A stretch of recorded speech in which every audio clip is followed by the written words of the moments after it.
1. The Whisper in the Forest. I grew up near a dense forest in a small town. Every night, strange noises echoed from the trees, whispers that seemed to move closer if you listened too long. One evening, my best friend and I decided to find the source. Armed with flashlights and more confidence than sense, we ventured deep into the woods. The whispers grew louder, more distinct, as if they were saying our names. Suddenly, my friend froze. "Do you hear that?" she whispered. The whispers had stopped, replaced by the sound of heavy, deliberate footsteps coming from the darkness.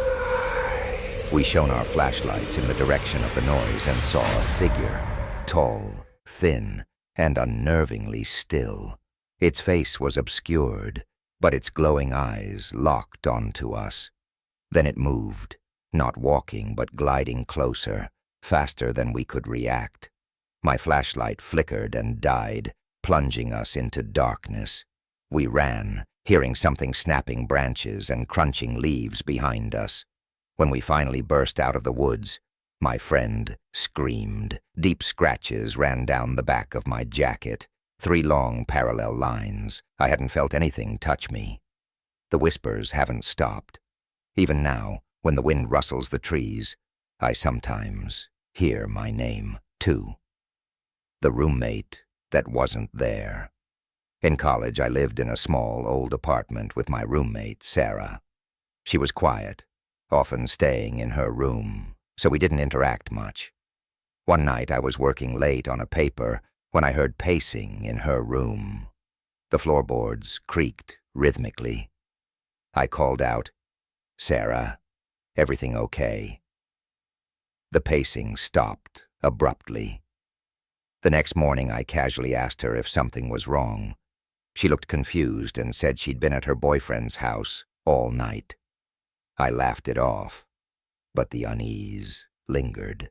The pacing happened again, louder this time, like someone wearing heavy boots. My heart raced as I mustered the courage to open her door. Her room was empty, perfectly still. As I turned to leave, I heard it again. Footsteps, this time coming from behind me. I spun around, but no one was there. Sarah moved out a month later, but the footsteps didn't stop. Some nights, I'd wake to the sound of breathing just outside my door. When I finally moved out, I left the keys on the counter without looking back.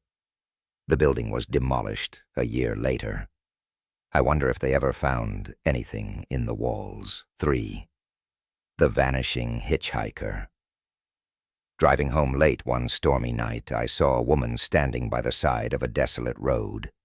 Her hair was plastered to her face, and her long, tattered dress clung to her frame. She held out her hand, asking for a ride. Against my better judgment, I pulled over. She climbed into the back seat without a word, dripping rainwater onto the upholstery. When I asked where she was headed, she simply pointed forward. Her silence was unsettling, and every time I glanced in the rearview mirror, she was staring straight at me, unblinking. As we neared a bridge, she spoke in a low, raspy voice. "You're kind to stop. Most don't." I glanced in the mirror again, and she was gone.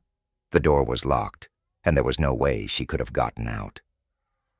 The next day, I mentioned the encounter to a coworker who grew up in the area. His face went pale.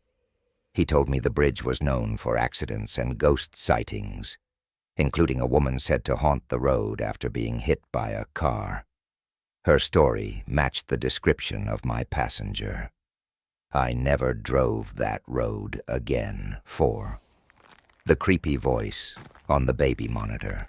My sister and her husband had just welcomed their first child. They set up a baby monitor in the nursery, a simple device with a camera and speaker. One night, while babysitting, I was downstairs when static crackled from the monitor. Then, faintly, I heard it. A voice. Is she watching? Is he alone? My stomach dropped. I grabbed a knife from the kitchen and ran upstairs, bursting into the nursery. The baby was sleeping peacefully, but the closet door was slightly open. I hadn't opened it earlier. I crept closer, my hand shaking as I reached for the door. Swinging it open, I found nothing but clothes and toys. But when I looked at the monitor, the camera had shifted, pointing directly at the closet.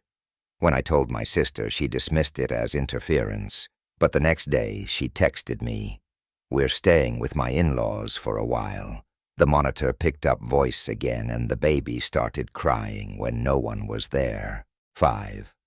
The shadow under the bed. As a kid, I always felt something was under my bed. My parents reassured me it was just my imagination. But one night, as I lay in bed, I heard a faint scratching noise. It was rhythmic, deliberate, and coming from directly below me. Trembling, I leaned over to peek under the bed. My heart stopped when I saw two yellow eyes staring back at me. They blinked, and a raspy voice whispered, "Come closer." I screamed, and my dad came rushing in. He turned on the lights and searched under the bed, but there was nothing there. Still, the scratch marks on the wooden floor told a different story. I slept on the couch for the rest of my childhood. Years later, I learned from the new owners of that house that they'd ripped up the floorboards during renovations. They found claw marks etched into the beams beneath my old room.